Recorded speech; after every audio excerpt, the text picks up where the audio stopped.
Welcome to The Explainer. So, think about all those animal facts we've been fed since childhood by movies, cartoons, and pop culture over the years. We just take them as undeniable truths, right? Well, it turns out almost everything we think we know about the animal kingdom is built on a foundation of total fiction. Today, we're going to completely dismantle those myths, look at the actual facts, and uncover the fascinating realities of the natural world together. Okay, let's dive into this. We've got a wild categorical safari laid out for you today. First up, unmasking the bear. Then, the elephant in the room. Third, the real wolf pack. Fourth, aquatic fibs about fish and stars. And finally, the truth about mosquitoes. Let's go. Number 1. Unmasking the bear. Get ready because almost everything you know here is probably a cartoon fabrication. Now, what's really interesting about this is how it completely shatters the whole Winnie the Pooh illusion. The famous lie we all know is that bears are obsessed with sweet, gooey honey. But the truth, honey is literally just a byproduct for them. If you separated the honey from the hive, a bear would actually choose to eat the hive itself. Why? Because they're after the protein-rich bee larvae packed inside. In reality, bears would take meat, nuts, fruits, and those juicy larvae over honey any day of the week. And here's another massive misconception. We all know bears hibernate, right? Well, actually, scratch that. Wrong. They actually enter this state called torpor. Unlike true hibernation, where an animal is basically dead to the world, torpor is just a state of decreased physiological activity. They can easily wake right up if they need to. In fact, female bears can literally give birth and care for their cubs while in this state. They are way more alert than we realize. I mean, bears have even been known to wake up, stroll into a cabin, and steal food straight from a fireplace. So much for sleeping through the whole winter. So, the absolutely crucial point is how you handle a real-life encounter based on these facts. Bears aren't inherently aggressive. They'd much rather back down. But if you do run into one, forget the myths. Do not run. Bears can run as fast as a horse, and running instantly triggers their hunting instinct. Do not climb a tree because, well, they're excellent climbers, and playing dead, that actually fails about half the time.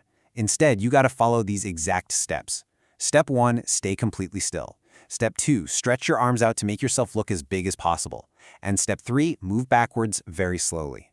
This is the practical, life-saving knowledge you really need. All right, moving on from the forest to the savanna. Number 2. The elephant in the room. I gotta say, cartoons have done elephants incredibly dirty. Take the famous lie that they drink water directly through their trunks and just love munching on peanuts. The actual truth is that their trunk is essentially a giant, built-in straw. They suck water up into the trunk just to squirt it into their mouths to drink. And as for peanuts, total misconception. Elephants eat leaves, roots, and will casually just devour whole trees. A peanut is absolutely nothing to them. Oh, and you know those magnificent tusks? They aren't horns. They're actually real incisor teeth that just keep growing for the elephant's entire life. Now, I want to bring the tone down just a little bit here because this point matters deeply. You've probably seen domestic elephants being ridden on tropical vacations. Well, the heartbreaking truth is that there is no such thing as a domestic elephant. They are simply wild elephants that have been tamed, and that taming process, it's completely brutal. It's designed to literally break their spirits so humans can ride them. And worse, riding them physically breaks their backs. Almost all elephants forced to carry these burdens for tourist rides will suffer from severe spinal problems later in life. It's definitely a sobering fact, but it's a necessary one so we can unlearn harmful tourism practices. Let's shift gears to some apex predators. Number 3. The real wolf pack. Pop culture has so deeply skewed our understanding of pack dynamics. We always hear about the dominant alpha male violently ruling the pack, right? Well, this brilliantly illustrates what our source pointed out, and I love the humor here. There is no aggressive Andrew Tate figure running the show in the wild. A wolf pack isn't some random gang of fighters. It's literally just a family. They are highly cooperative family units led completely peacefully by mom and dad. Oh, and get this, they aren't even strict carnivores. They're out there happily snacking on berries, apples, and grapes. And I absolutely have to share this quote from our source. The lone wolf is always shown as this dangerous rogue badass. But in reality, a lone wolf is usually a rejected pack member, or maybe it's searching for a mate. But that's still a better love story than Twilight. That's hilarious, for sure, but it hits the nail on the head about how misunderstood they are. Wolves are actually incredibly shy. They almost never attack humans. They'll usually just run away if they spot you. And that dramatic howling at the full moon? Yeah, they actually howl all the time, even right in the middle of the day. It's just how they talk to each other. Okay, let's move off the land and see how this builds in the ocean. Number 4. Aquatic fibs about fish and stars. 43. I want you to think about that number. That is the longest recorded lifespan of a goldfish. In years. Most people assume goldfish only live for a couple of years, but when you treat them right, they can live for decades. And there's this terrible, persistent myth that goldfish only grow to the size of their tank, kind of like they're aquatic bonsai trees. No way. That is completely false.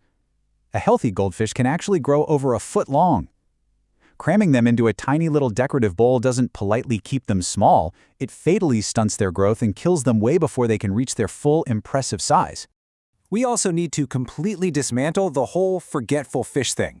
The idea that goldfish have a 3-second memory is just entirely fabricated. In reality, scientists think goldfish actually have a memory span of around 6 months.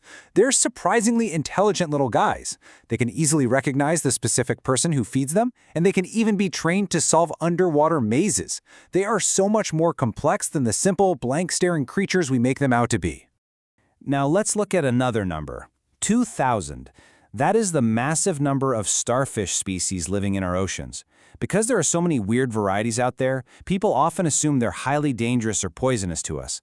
But out of those 2,000 species, only a couple are actually toxic to humans.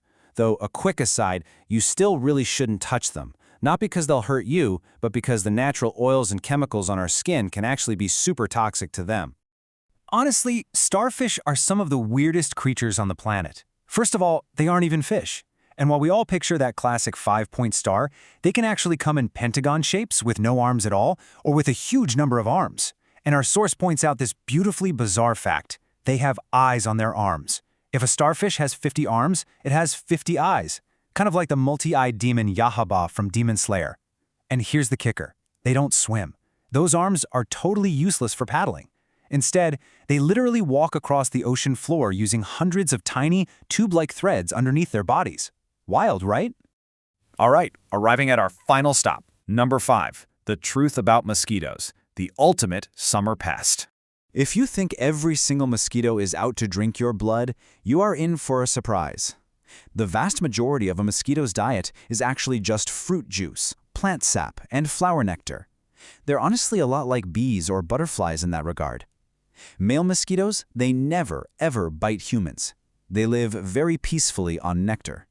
It is only when a female mosquito gets pregnant that she actively seeks out blood, because she needs those rich, heavy nutrients to develop her eggs. So how exactly do these pregnant females choose their targets? Because they aren't just flying around randomly, they are highly sophisticated trackers. They zone in on very specific clues, people exhaling high amounts of carbon dioxide, specific types of skin bacteria, and certain chemical signatures. And there's this debated but super fascinating link to blood types here. While a mosquito obviously can't magically read your blood type from across the yard, research does show that people with type O blood release stronger chemical signals from their bodies, which, unfortunately for them, tends to attract a whole lot more mosquitoes their way. Finally, we really need to address a myth that has critical, life-saving relevance. We're always told that mosquitoes only breed in large, dirty swamps or stagnant ponds, right? Well, the frightening truth is that certain dangerous species, like the ones that carry dengue fever, actually prefer to lay their eggs in completely clean water, and they definitely don't need a swamp. They can successfully breed in a tiny, clean bottle cap left out after a rainstorm, or even just on solid surfaces right next to the waterline. So just getting rid of large puddles isn't enough. We have to be super vigilant about the tiniest drops of water sitting around our homes. And that brings us to the end of our unlearning journey today. We've seen that bears aren't honey-crazed monsters, elephants don't use their trunks like drinking straws, wolf packs are basically just peaceful families, goldfish are surprisingly smart, and not all mosquitoes even watch your blood. It really makes you pause, doesn't it? So, what does this all mean? Well, if our entire understanding of these everyday animals was built on pop culture lies, what else in the natural world are we completely wrong about? Keep questioning, keep unlearning, and keep exploring the amazing truth of the world around us. Thanks so much for joining me on this explainer, and I'll catch you next time.